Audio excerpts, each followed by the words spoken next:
देखिए, कल सुबह पवन सिंह और शिल्पी राज का एक फोटो वायरल हुआ था। स्टूडियो का ही फोटो था, किसी गाने की रिकॉर्डिंग चल रही थी। गाना तो उसके नाइट ही कंप्लीट हुआ था, लेकिन कल सुबह से फोटो वायरल होना शुरू हुआ और गाने का परफेक्ट जानकारी नहीं मिलने की वजह से मैंने वीडियो नहीं बनाया। बाकी बहुत सारे यूट्यूबर तो खूब तांडव मचा के वीडियो बनाए, लेकिन जब तक परफेक्ट जानकारी नहीं मिलती, मेरा कोशिश नहीं रहता है कि आप सबके बीच गलत संदेश दिया जाए, क्योंकि गलत संदेश देने की वजह से ही सब्र नाम का कोई चीज़ नहीं रहता है। क्योंकि बोल दिया जाएगा कल पोस्टर आ रहा है, और पोस्टर तो ऑफिशियली 10 दिन बाद रिलीज होता है, और इस 10 दिन में फैंस काफ़ी ज़्यादा नाराज़ भी होते हैं। तो इन सभी चीज़ों को साइड करते हुए मेन मुद्दे की बात करते हैं। जो पवन सिंह और शिल्पी राज का फोटो वायरल हुआ था रिकॉर्डिंग टाइम का, उसकी सच्चाई ये है कि पहले देवी गीत की रिकॉर्डिंग कंप्लीट हो चुकी है, लेकिन अभी वीडियो की शूटिंग कंप्लीट नहीं की गई है।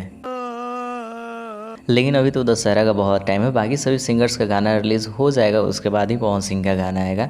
लेकिन इस बार थोड़ा जल्दी देखने को मिलेगा। ऐसा नहीं है कि बहुत ज़्यादा दशहरा स्टार्ट होने के बाद गाने को रिलीज़ किया जाएगा, तो ऐसा कुछ सीन नहीं है। और गाने को रिलीज़ किया जाएगा गणनायक फिल्म्स चैनल से, वही चैनल जो खेसारी लाल यादव को लेकर काफ़ी ज़्यादा विवाद में रहा था। बाकी का जैसे ही कुछ अपडेट आता है हम वीडियो बना के अपडेट देंगे। चैनल को सब्सक्राइब कीजिए। मिलते हैं किसी नए वीडियो के साथ।